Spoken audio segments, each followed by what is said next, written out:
ඔයා කොහේ හරි යනවද? ඔව් අපි shopping කරන්න යන්න හදන්නේ. මමත් එන්නද? තාමුසේ මොනවා කරන්නද අපිත් එක්ක ඇවිල්ලා? නර්තනා ඉතින් අපි එයා එක්කන් යා ඔයාගේ නංගිනේ. අනේ මේ එයා මගේ නං කෙනෙක් නෙවෙයි. එයා මගේ මාමගේ දූ. ඉතින් බං ඒකට මොකද්ද වෙන්නේ මේ උඹලගේ ගෙදර උඹලා දෙන්න මේක එකට ජීවත් වෙන්නේ.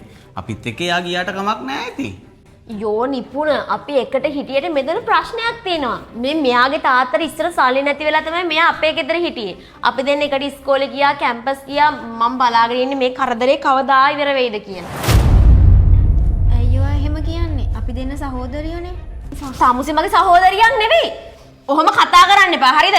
මම මෙච්චරවත් ඉවසන්නේ මගේ තාත්තා නිසා.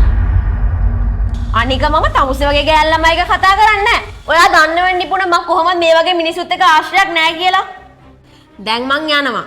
මං ගියාට පස්සේ මට එක කෝල් එකක්වත් ගන්න ලෑස්ති වෙන්න එපා. අපි යම්බන්.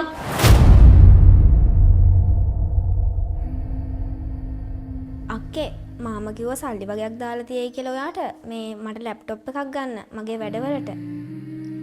නෑ. තාත්තා මට සල්ලි දාලා නෑ. ඒත් අක්කේ මාමා කිව්වනේ ඔයාට සල්ලි දැම්මා කියලා. මට කිව්වේ ඒක ඔයාගෙන් ඉල්ල ගන්න කියලා. මම දැන් තමුසේට එකපාරක් කිව්වා මට තාත්තා සල්ලි දැම්මේ නෑ කියලා. මගෙන් හොඳින් අහගන්න නැතුව මෙතනින් යනවා මෝඩයා. ඒ එනවා තාත්තා සල්ලි දැම්මා.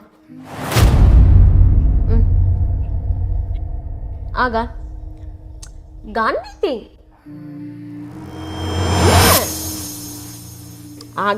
ගන්න.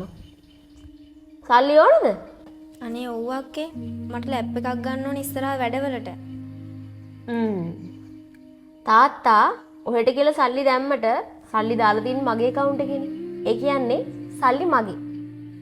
අර මගේ රෙදි වගේක් ඇති. ඒ ටික හොදලා ඉක්මනට එනකො මම සල්ලි දෙන්න. මං දැන් තමුසේට එකපාරක් කිව්වනේ සල්ලි ඕන නම් කියලා රෙදි ටික හොදලා එන්න කියලා.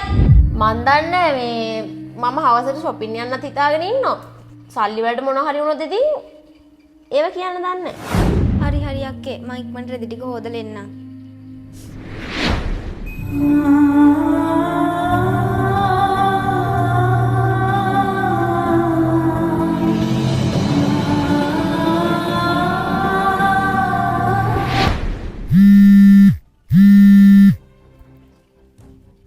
හෙලෝ තාත්තේ.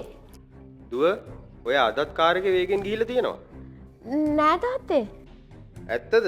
එහෙනම් මේ ගමේ මිනිස්සුයි වටපිටාවේ මිනිස්සුයි මට කියන්නේ නිකන්ද? තාත්තේ නෑ මේ මම නෙවෙයි මේ මම හිතන්නේ ෂුවර් එකට චුලක්ෂි තමයි. එයා අද මගේ මේ කාර් එක අරන් ඔෆිස් එකට ගියේ. බොරු කියන්න එපා.